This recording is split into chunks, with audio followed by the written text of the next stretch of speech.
महाराज जी, मुझे step by step बताएं कि जिससे मेरा मन शांत हो जाए। मतलब कैसे चलूं, शुरू कहाँ से करूं और कहाँ तक इसका। भोजन सुधारो। सबसे पहले भोजन सुधारो, अल्पाहार करो, नींद सुधारो। नींद सुधारने का मतलब 5 घंटे या 6 घंटे जो टाइम रखो वो रात्रि में होना चाहिए और ब्रह्म मुहूर्त में उठना चाहिए। अगर स्टेप बाय स्टेप चलना चाहती हो तो पहले भोजन सुधारो।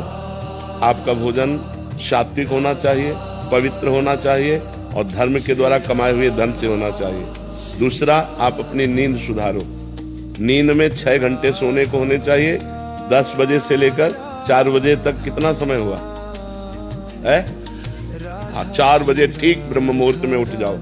अगर आपको ठीक चलना है, भजन करना है, तो ये 7, 8, 8 बजे तक जो 9, 9 बजे तक सोते हैं, ये स्टेप बाय स्टेप भजन कर पाएंगे। उनका जीवन ही व्यर्थ है।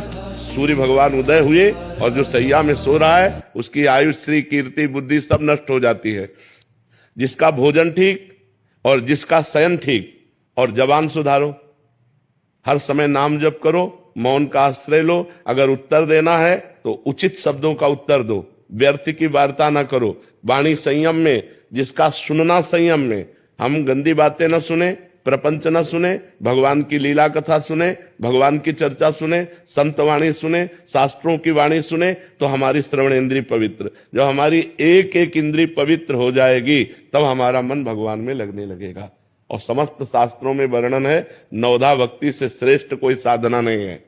जो श्रवणम, कीर्तनम, स्मरणम, विष्णुपाद सेवनम, अर्चनम, वंदनम, दास्य, सख्य, आत्मसमर्पणम, इससे बढ़कर के कोई श्रेष्ठ भक्ति नहीं है। 9 प्रकार की भक्ति ही प्रेम लक्षणा भक्ति प्रदान करती है। पर हम पहले अपने आचरण सुधारें, हर इंद्रिय को पवित्र करें। अब जो व्यभिचार करते हैं, गंदी आदतें, गंदे आचरणों में, और वो सोचे कि हम भक्ति का नाटक कर लें, भक्ति नहीं हो सकती।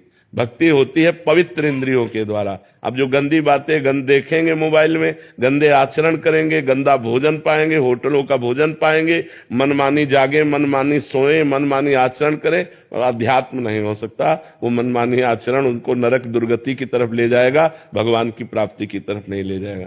तो इसलिए पहले सुनना ठीक करो, देखना ठीक करो, बोलना ठीक करो, सोना ठीक करो, भोजन ठीक करो, और फिर 9 प्रकार की भगवान की भक्ति को अपने हृदय में धारण करो। भगवान का ही श्रवण, भगवान का ही कीर्तन, भगवान का ही स्मरण, भगवान का ही पूजन। भगवान ही हमारे मित्र हैं, भगवान ही हमारे स्वामी हैं। भगवान को आत्मसमर्पण, अर्चन, बंधन, इसी से भगवत प्रेम प्राप्त हो जाता है।